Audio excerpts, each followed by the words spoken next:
बैठिए।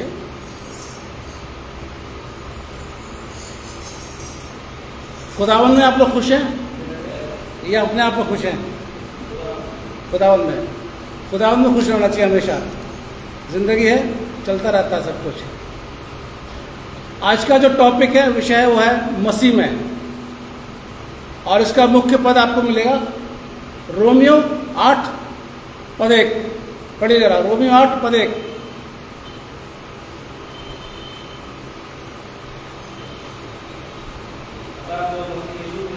अतः अब जो मसीह यीशु में है, उन पर दंड की आज्ञा नहीं, क्योंकि वह शरीर के अनुसार नहीं वरन आत्मा के अनुसार चलते हैं। दुआ मांगे। खुदावन आपका शुक्रिया अदा करते हैं आज के इस वक्त के लिए, और ये समय कि हम आपके कलाम पर मनन करने के लिए जा रहे हैं। हमारी आप अगुवाई करना, खुदावन यीशु मसीह के नाम से मांगते हैं, आमीन। अब थोड़ा पहले आप समझिए, मैंने पिछली बार जो बताया था संपूर्ण प्लस संपूर्ण, है ना, संपूर्ण प्लस संपूर्ण। अब समझिए इसको, मसीह में 4 कंडीशन है मसीह में आने की, और यदि वो आपने 4 कंडीशन पूरी की है तो आप मसीह में हैं, और अगर आपने 4 कंडीशन पूरी नहीं की तो आप मसीह में नहीं है। मैं बाइबल बता रही है, मैं नहीं बताता हूँ। पहली कंडीशन, अपने गुनाहों से तौबा करना। अगर आप लोगों ने अपने गुनाहों से तौबा किया है तो ये पहली कंडीशन आपकी पूरी होती है। दूसरी बात, खुदावंद यीशु मसीह में विश्वास करना और उसको व्यक्तिगत रूप से अपना उद्धारकर्ता ग्रहण करना। मुझे नहीं पता आपको उद्धारकर्ता का मतलब मालूम है नहीं मालूम है, वो आप जानते हैं। तीसरी बात, पिता, पुत्र और पवित्र आत्मा के नाम से बपतिस्मा लेना। अब चाहे वो छींटा हो और चाहे डुबकी हो, इससे कोई फर्क नहीं पड़ता, लेकिन पिता, पुत्र और पवित्र आत्मा के नाम से बपतिस्मा लेना। चौथी बात, अपने चर्च के प्रति वफादार रहना। जिस चर्च में आप जाते हैं, एक ही नाव पर रखना, मतलब एक ही चर्च के अंदर बात करना आप, और अपने पास्टर के प्रति वफादार रहना। आप बोलेंगे भाई साहब आपने अपना नाम ले दिया, बाइबल बता रही है? खुदा के लोग दूने आदर के योग समझ जाए। मैं थोड़ा ना बोल रहा, बाइबल बता रही भैया, तो मैं अपने मन से कुछ बोलता नहीं हूँ, और इसलिए आज तक पकड़ा नहीं जाता। सीधी सी बात है। तो 4 कंडीशन। पहली बात, अपने गुनाहों से तौबा करा। दूसरी बात, यीशु में विश्वास किया। तीसरी बात, पिता, पुत्र, पवित्र आत्मा से बपतिस्मा लिया। और चौथी बात, अपने चर्च और अपने पास्टर के प्रति वफादार रहना। यदि आप लोगों ने ऐसा किया है, सब जो बैठो यहाँ पर, तो आप मसीह में हो, और नहीं किया तो नहीं हो। बिल्कुल क्लियर बात है, बिल्कुल नहीं हो। अब ये भी नहीं साहब, एक बात कर ली दूसरी नहीं करी, ऐसा कुछ नहीं। मैंने दान की बातें नहीं करी अभी, मैं दान की बातें नहीं करता। वैसे तो है दान का भी, लेकिन उसकी बात नहीं कर रहा मैं। यदि आपने ये 4 स्टेप पूरे किए हैं तो आप मसीह में हैं, अदरवाइज आप मसीह में नहीं हैं, मसीह से बाहर हैं। अब आप लोगों ने फैसला कर लिया, आप लोग जानते हैं कि आप लोगों ने 4 स्टेप पूरे किए या नहीं किए। अगर किए तो उन पे बात कर रहा हूँ जो मसीह में है। मसीह में होने का मतलब होता है हमारी रूहानी पहचान बनना, क्योंकि जब हम पहले मसीह में नहीं थे हमें कोई नहीं जानता था हम कौन है क्या है, बस ये कि संसारिक लोग जानते थे, लेकिन खुदा की तरफ से हमारी कोई जान पहचान नहीं थी। लेकिन जब मसीह में आ गए वो 4 काम करने के बाद तो हमारी एक रूहानी पहचान बन गई, हमारे स्वर्ग में एक रूहानी पहचान बन गई, हमारे स्वर्ग में एक नाम लिख दिया गया कि ये मसीह में है। और जानते हैं जब मसीह में आ जाता है इंसान तो खास बरकतें मिलती हैं। पहले तो वो रूहानी पहचान बन गई, हम दावे से कह सकते हैं, अब बोल सकते हैं हम मसीह में प्रभु में है। ये बोलना मसीह में ये बोलना आसान होता है, लेकिन कंडीशन पूरी करके तब मसीह में आना ये मुश्किल होता है। तो ध्यान रखिए इस चीज़ के लिए। अब जो मसीह में है खास बरकतें मिलती हैं। पहली बरकत रोमियो 8 निकाल करके भाई जरा, उन पर सजा का हुक्म नहीं होता जो मसीह में है। पढ़िए साहब पहला पद, देखिए ध्यान से सुनिए। अब जो मसीह यीशु में है उन पर दंड की आज्ञा नहीं है। क्लियर बात हो गई। जो मसीह यीशु में है उन पर सजा की आज्ञा नहीं है। जो मसीह में विश्वास करते हैं, जिन्होंने गुनाह से तौबा कर लिया, उनको कोई भी सजा नहीं मिलेगी, बिल्कुल नहीं मिलेगी। फैसला आपके पास है, आप है मसीह में कि नहीं है। दूसरी बात, जो मसीह में है वो खुदा की औलाद होते हैं। 8 इस रोमियो 8 निकाल करके 14 पद पढ़िए, 14 15 16 17 धीरे धीरे पढ़िएगा जरा। एक मिनट भाई, एक मिनट बाइबल निकालिए सब लोग, आपने अपनी बाइबल में निकालिए और बाइबल में देखते रहिए, तब समझ में आ जाएगा, वैसे समझ में नहीं आएगा। निकाल लीजिए रोमियो 8 अभी 14 पद में है। चलिए भाई शुरू कीजिए, अब पढ़िए जरा।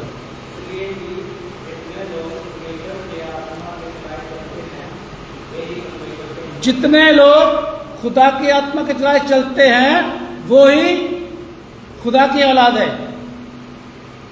हम लोग चलते हैं या नहीं चलते हैं, मुझे अपना पता है, आपका नहीं पता मुझे, कि आप खुदा के बताए हुए रास्ते पर चलते हैं नहीं चलते। अगर खुदा के बताए हुए रास्ते पर चलते हैं तो खुदा की औलाद है, अदरवाइज शैतान की औलाद है। साफ सी बात है, बाइबल बता रही है, मैं नहीं बता रहा। आगे भाई जी जी, हमें गुलामी की आत्मा नहीं मिली है बल्कि लेपाकन की आत्मा मिली है। आगे भाई, हमें लेपाकन की आत्मा मिली है जिससे हम खुदा को हे अब्बा हे पिता कह गए। मैं हमेशा बोलता हूँ आपसे, हमारा खुदा कौन है? हमारा बाप है। हे अब्बा हे पिता बोला करिए, शौक से बोला करिए। डरने की बात नहीं है, आप लोग डरिए मत, खुदा से डरिए। ये बात नहीं कह रहा खुदा से मत डरिए, मैं भी खुदा से डरता हूँ, बाकी किसी से डरता मैं, खुदा के सिवा में किसी से डरता। आप भी खुदा से डरिए, लेकिन जब हम बात करते हैं जैसे अपने पापा से बात करते हैं वैसे हम खुदा से बात करें, बिल्कुल डर होके। खुदा बाप मेरे को ये चीज़ चाहिए, खुदा बाप मुझे ऐसा कर ऐसा कर, ऐसे बात करा करिए। आगे भाई, आत्मा आप ही हमारी आत्मा के साथ गवाही देता है, हालेलुया, कि हम परमेश्वर की। अब आपकी आत्मा और परमेश्वर की आत्मा गवाही दे रहा है। थोड़ा टिपिकल है ये बात, है ऐसे नहीं है, मतलब वो चंगाई वाला काम नहीं करता और यीशु के नाम से दुष्ट आत्मा निकल जाए, यीशु के नाम, वो काम नहीं करता मेरा काम है। सीधी सी बात है, आपकी आत्मा खुदा की आत्मा से गवाही देता है या नहीं देता है, ये आप जानते हैं, मुझे मेरे बारे में मालूम है। आगे भाई, और यदि संतान है तो वारिस में। वारिस का मतलब बता दूं, वारिस का मतलब मेरे बाद मेरे बच्चे वारिस हैं, ये वारिस हैं, अब इससे वो बोलते रहते हैं। फिर वो मेरा वो हो गया पोता, वो वारिस है, पोती वो वारिस है, ये होता वारिस। अगर हम संतान है, औलाद अगर है तो हम वारिस हैं। अगर हम बाप की औलाद हैं तो हम फिर बाप की प्रॉपर्टी के वारिस है। यदि हम बाप की औलाद नहीं है तो हम बाप की प्रॉपर्टी के वारिस नहीं है, बिल्कुल। इसी तरीके से अगर हम खुदा के संतान हैं तो फिर उसकी वारिस भी हैं। ये है ये आशीष जो मुझको और आपको मिलती है मसीह में आने के बाद। और भी है भलाई, भलाई होती है। 28 पद से पढ़िए साहब उसका। हम जानते हैं कि जो लोग परमेश्वर से मोहब्बत रखते हैं, विश्वास सुन लीजिए, कंडीशन, बड़ी कंडीशन है यार, है ना। काजी साहब ने बड़ी कंडीशन दे दी, मैंने क्या दे दी, तो बाइबल दे दी भाई। जो लोग खुदा से मोहब्बत करते हैं, फिर सवाल कर रहा हूं, आप मोहब्बत करते हैं या नहीं करते, ये आप जानते हैं। जो लोग खुदा से मोहब्बत करते हैं, आगे भाई, उनके लिए सब बातें मिलकर भलाई को ही उत्पन्न करती है। जो लोग खुदा से मोहब्बत करते हैं उनके लिए उनका भला होता है, उनका बुरा कभी होता नहीं है। वो कभी कर्जदार नहीं होते, वो कभी दुश्मनों से नहीं गिरे होते, वो कभी कंगाल नहीं होते, वो कभी बेरोजगार नहीं होते, बल्कि उनके खजाने हमेशा भरे रहते हैं जो खुदा से मोहब्बत करते हैं। आगे और भी बात लिखी है भाई, पूरा करिए इसको। अर्थात उन्हीं के लिए जो उसकी इच्छा पर बुलाए हुए। फिर से सवाल आ गया, इच्छा पर बुलाए हुए हम लोग, खुदा ने अपनी मर्जी से हमको बुलाया है। ये जो बन जाते ना ये पास्टर, ये 3-3 महीने की ट्रेन लेकर के वैसे पास्टर करने लगते हैं। कॉलिंग है क्या उनकी? क्या खुदा के बुलाए हुए हैं? क्या इनको यार में क्या बोलता है, मैंने तेरे को माँ के पेट से ही रच लिया, चुन लिया।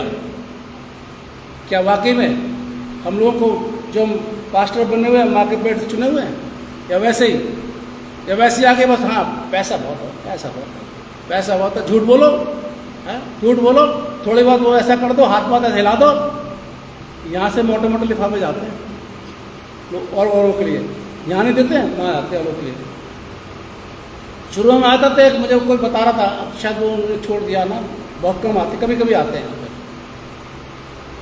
भाई साहब मैंने वो है ना उनके यहाँ में वो प्रेयर कब होती है रिक्वेस्ट उनकी, तो वो पैसे होते हैं उनके, ये दुआ कराओगे तो इतने पैसे देने होंगे, ये दुआ कराओगे तो इतने पैसे देने होंगे, और वो लिफाफा वहाँ जाता है, वो लिफाफा वहाँ जाता है। वो नहीं जो अभी वहाँ वो नहीं है, दूसरे हैं वो, पुराने बहुत पहले, उनके पापा भी थे पहले, मैं नाम नहीं लूँगा क्योंकि लाइव चल रहा है इसलिए। पापा थे, अब उनके बेटा है और बेटा है, ये चल रहा है, साउथ के वो लिफाफा जाता है।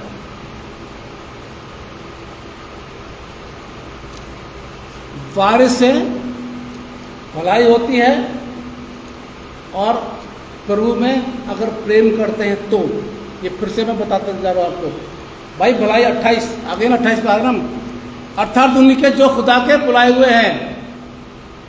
मैं तो बुलाया हुआ, सीधी सी बात है जी, मैं तो बच रहा था, बचते बचते पकड़ लिया मुझे तो, ठीक है।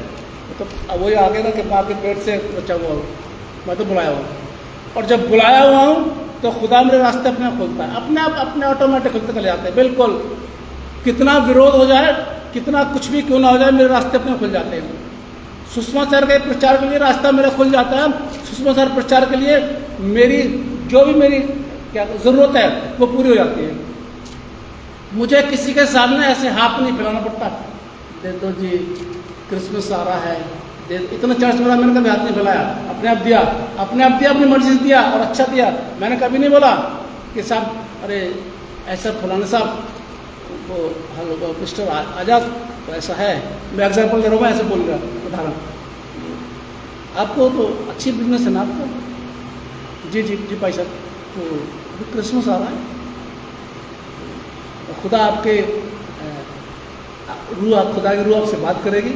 आजाद मिस्टर आजाद भाई हो गए सुन भाई, खुदा की रूह बात कर रही ना, है ना। अब जिस बंदे से बात हो रही है वो होगा, खुदा की रूह बात करेगी, और आप अपने दास की कुछ हालात देखेंगे तो हम मदद करेंगे भाई, करना पड़ता है क्योंकि खुदा की रूह बात कर रही है ना। मैं तो बोलता नहीं कि खुदा की रूह बात कर रही है, देना हो दो, नहीं देना हो तो मत दो। मैं तो उससे मांगता हूँ सीधा नीला आसमान वाला दे दे, मुझको दे, मेरी ज़रूरत है, मेरी ज़रूरत को पूरा कर।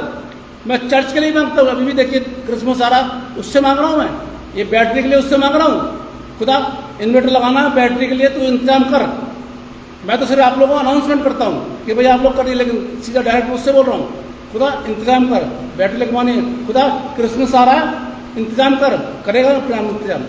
तो क्या है, जो उसकी इच्छा पर बुलाए होते हैं वो पूरी तरह डिपेंड खुदा पर होते हैं, वो किसी इंसान पर नहीं होते और ना किसी इंसान पर भरोसा करते हैं। वो सारा भरोसा किस पे करते हैं? खुदा पर करते हैं, क्योंकि खुदा की मर्जी से वो सेवकाई में आए, अपनी मर्जी सेवकाई में नहीं आए। तो यह बात है कि हम जान ले पहले अपने आप को कि हम खुदा की मर्जी से आए क्या नहीं आए। आगे भाई, चौथी बात, खुदा का जलाल यानी महिमा मिलती है। निकालिए यूहन्ना 15:8, यूहन्ना 15:8 निकालिए जरा।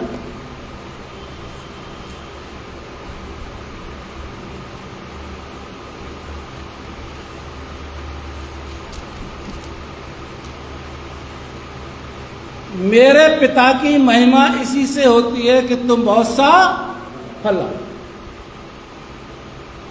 महिमा ऐसे नहीं होती है कि hallelujah praise the Lord, hallelujah praise the Lord, और घुटने पे आ गए और भाग रहे, ऐसे नहीं होते और गिर रहे हैं ऐसे करके, यूँ चलो हाथ कर दिया ऐसे करके गिर रहा है, ऐसे कर रहे ऐसे कर रहे।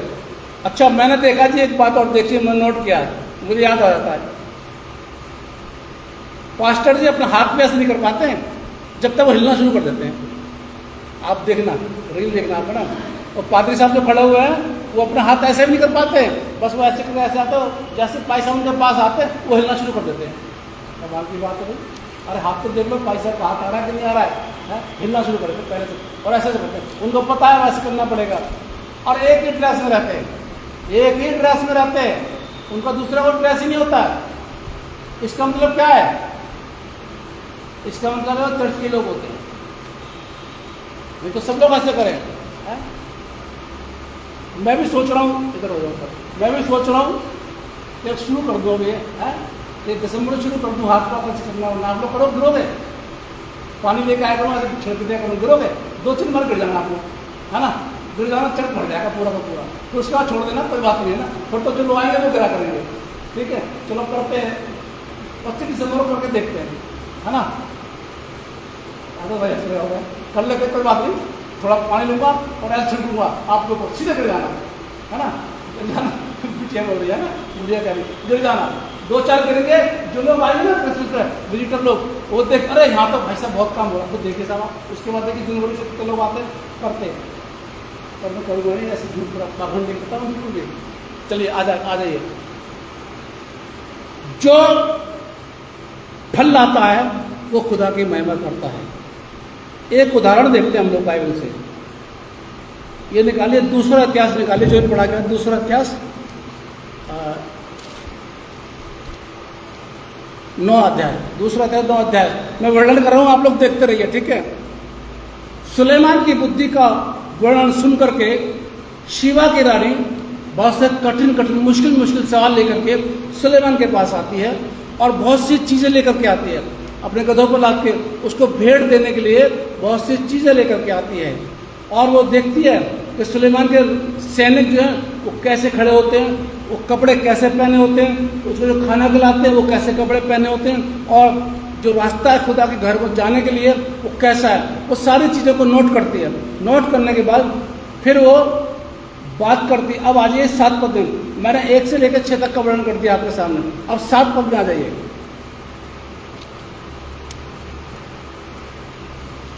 सॉरी 5वां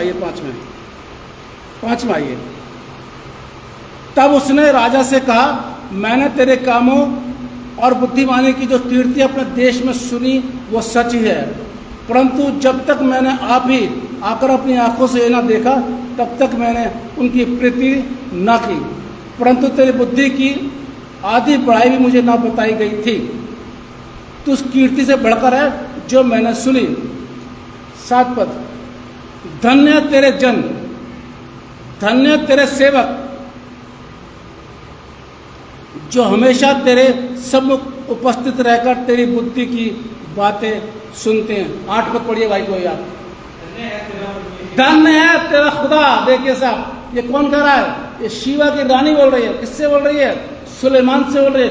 क्यों बोल रही है? क्योंकि सुलेमान ने उस समय बहुत अच्छे फल लाए थे, बहुत अच्छा काम किया था। सुलेमान ने खुदा की मर्जी से सारे काम किए थे, और इसलिए महिमा किससे हो रही है? बहुत सा फल लाओ तो खुदा की महिमा होगी। सुलेमान बहुत सा फल लाया, तब क्या बोलते हैं, धन्य तेरा खुदा। आगे भाई, जो तुझसे ऐसा खुश हुआ, तुझे अपनी राजगद्दी पर इसलिए विराजमान किया कि तू अपने परमेश्वर यहोवा की ओर से राज्य करे। तेरा परमेश्वर जो इस्राएल से प्रेम करे, उन्हें सदा के लिए स्थिर करना चाहता था। बस बस बस बस बोला, सबसे पहली बात कही, धन्य तेरा खुदा। क्यों बोला गया? अब सवाल फिर आ रहा है यहाँ पर। आप बोलोगे पादरी साहब बहुत सवाल कर रहे हैं, मैं करता क्या करूँ? आपके अन्य जातियों के दोस्त ने क्या आपसे बोला है? धन्य है आपका खुदा जिसकी आप आराधना करते हैं। कहीं बोला जिंदगी में? मुश्किल है ना, कैसे बोलेंगे? मेरे पिता की महिमा इसी से होती है कि तुम बहुत सा फल लाओ। जब फल लाएंगे तभी तो लोग देखेंगे हमारे फलों को, तभी तो लोग पहचानेंगे। अब हम भी उन्हीं की तरफ चल लें, जैसे वो कर रहे हैं वैसे हम भी करें, तो फिर कैसे बोलेंगे वो लोग? नहीं बोलेंगे ना। हमें तो कुछ हटके रहना, अलग रहना, अलग अपनी पहचान बनानी। ये नहीं कह रहा मैं उनसे दुश्मनी कर लीजिए, ऐसा नहीं, बल्कि अलग पहचान बनानी है, तभी तो बोलेंगे भाई वाह। अब जैसे मान लीजिए ये संडे को अन्य जाति के लोगों को क्या मालूम है? संडे को चर्च होता है, गिरजाघर होता है। हम संडे को क्या कर रहे हैं? घर में बैठे हुए हैं। आपका दोस्त आके अन्य जाति क्या बोलेगा? ताज्जुब करेगा। पहली बात कुछ बोलेगा नहीं, डर के मारे कहीं बुरा ना मान जाए, लेकिन ताज्जुब करेगा। फिर घर में जाके बोलेगा अपनी बीवी को या अपने उसकी वाइफ है तो उसको बोलेगा, अरे वो तो ईसाई, आज तो इतवार है, वो तो घर में बैठे हुए हैं। और जब आप संडे को बाहर निकलेंगे अच्छे कपड़े पहन कर, साफ सुथरे कपड़े पहन के, अच्छे मतलब साफ सुथरे कपड़े पहन के, एकदम जेंटलमैन बन के, हाथ में बैग होगा, बाइबल होगी, तो लोग क्या बोलेंगे? दूसरा कोई, अरे भाई कहाँ जा रही है? अरे पता नहीं, आज संडे है, गिरजाघर जा रहे हैं। ये होती है महिमा, ये होता है धन्य। ये बोलते हैं धन्य तेरा खुदा जिसकी तुम बात करते हो। आज मुझको और आपको ये बड़ा गंभीर सवाल है मसीहों के लिए। हम बन जाते हैं मसीह, अच्छी बात है, बनना चाहिए, मसीह बन जाते हैं, सब कुछ करते हैं, लेकिन बुराई नहीं छोड़ते। ये बड़ा गंभीर सवाल है। कितने साल हो गए यीशु मसीह को आए हुए दुनिया के अंदर, लेकिन बुराई नहीं छोड़ी। बुराई वैसी की वैसी है, बल्कि कभी कभी तो बुराई ज्यादा बढ़ जाती है। मेरा अजीजों, अगर मैं और आप मसीह में हैं, पक्की बात बता रहा हूं मैं आपको, हैं, तो मुझको और आपको अलग होना पड़ेगा। ये रोमी 5:17 में क्या लिखा हुआ? एक तो कोई मसीह में है तो वो नई सृष्टि है। जो मसीह में है वो नई सृष्टि है। पुरानी बातें बीत गई, सब बीत गई।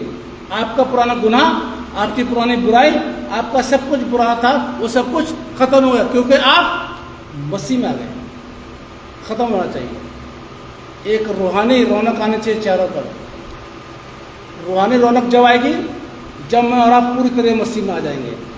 और आप आके देखिए, वैसे मैं तो यहाँ क्लियर बता दूँ आपको, यहाँ कोई मसीह नहीं, एक हाथ को छोड़ दे, कोई नहीं, ठीक है, एक हाथ को छोड़ दे। चलिए, यीशु हमारे इन कामों से बहुत खुश होता है। जॉन 15:11, यूहन्ना 15:11 पढ़िए जरा।